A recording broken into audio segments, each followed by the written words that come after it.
M&T Bank Stadium, the site of Maryland's third mass vaccination site, which is slated to open tomorrow. Still, doses of the vaccine are so very limited, and only select appointments are scheduled at the stadium over the coming days. Keith Daniels joins us live on what we can expect will happen there tomorrow. Keith? Well, Mary, if you've been to M&T Bank Stadium for a football game, come tomorrow, things are going to look completely different at this stadium than any game day. There will be 65 vaccination stations, and officials say the process will be simple and fast. At M&T Bank Stadium, kickoff for the state's third mass COVID-19 vaccination site. The clinic expected to open in the city tomorrow. Initially, only 250 to 500 appointments will be available per day at the M&T site. But the state's goal is to offer 2,000 daily vaccinations by early March. Mayor Brandon Scott says he requested some of those doses to be set aside for the city's elderly at those sites, as many as 15,000. His concern heard at Monday's news conference. We do believe, and I will say again, that at least half, you would think, to have at least half of by my opinion, half of the sites, the doses that are given at those sites should go to the folks in the jurisdiction. But we know that it's not the case as of yet. This is the state's second mass vaccination site in Baltimore. The other is at the Baltimore Convention Center Field Hospital. Governor Larry Hogan wanting to get shots in the arms of people who want them. But he says there is the issue of reluctance to get the vaccine, particularly among African Americans. This is an issue we're having all across the country. It was discussed with the White House. They're having difficulties nationwide. Every governor is having these issues, and we're going to continue to focus on it with the federal, state, and local partners. How do we get more needles into black and brown arms? Well, Governor Hogan is expected to tour this site tomorrow. It's been going on for decades. This is not just an isolated incident. Tonight, Maryland State Police under fire. We're hearing exclusively from a former state trooper who accuses Maryland State Police of discriminatory practices.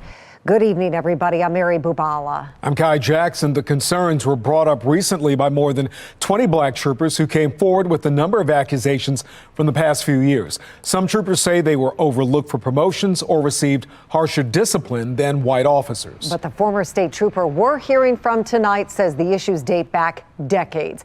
Jeff Abel is live tonight with the story you're seeing first on Fox.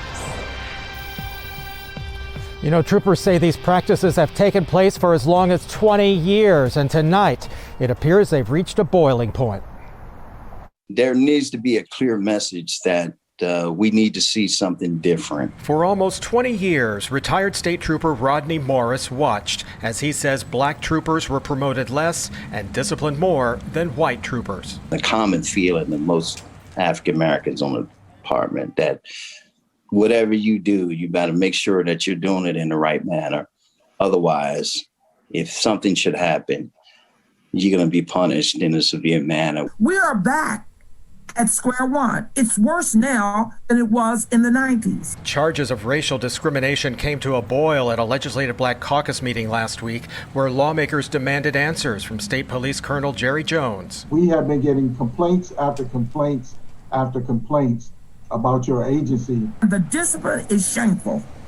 When you have a state trooper who goes to his car, to get in his car, and finds a banana on the hood of the car, goes in and complains, and they blow it off, and then they set him up and suspend him, is unacceptable. The allegations that are being made against the department are vague and nonspecific. Colonel Jones vowed to investigate discrimination complaints and says his department has stepped up efforts to recruit and retain African American troopers. These folks that have felt that they've suffered from discrimination or mistreatment, I want them to come forward so we can investigate these matters. These kind of troopers are saying to me, Senator Benson, we do want to step up to the plate and tell everybody what's going on, but we'll lose our job if we do that. Certainly this is concerning to me with what I'm hearing this morning. But retired state trooper Rodney Morris believes the problems are more systemic and could take years to rebuild. It just comes down to they need to do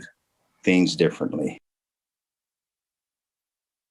Legislative Black Caucus have called for the police colonel to return next month with hopefully a plan of action.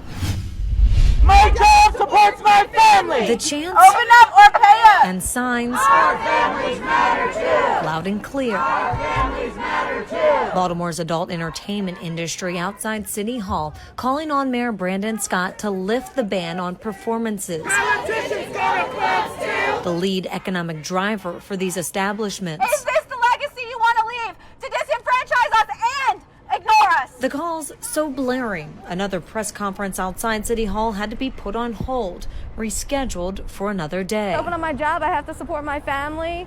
And what's so wrong if the stage is 6 feet away? We have cooks, we have barbacks, we have so many people that are stuck out of work, have been out of work for so long. Many here working mothers who say they're struggling to make ends meet. I just feel like it's a moralistic decision of our city government. Club owners also suffering. Spending about $30,000 a month just to stay closed. We follow all the COVID safe practices. Owner of Penthouse Nightclub questioning why the mayor's executive order allows massage parlors to be open, as well as live performances inside certain venues, yet excludes adult entertainment facilities. We've given them our new safe COVID operating plan. Fox 45 News questioned the mayor's office on the data behind this decision. A spokesperson sent us this statement that reads in part, adult entertainment presents very specific challenges when it comes to the ability to socially distance. You cannot pass a discriminatory ordinance saying that adult entertainment is the only type of live entertainment that is not allowed to open. Sex work is what? Real work! Those in the industry considering legal action if the mayor doesn't come to the table. Answers demand answers! This group desperate to be heard. Come on, guys!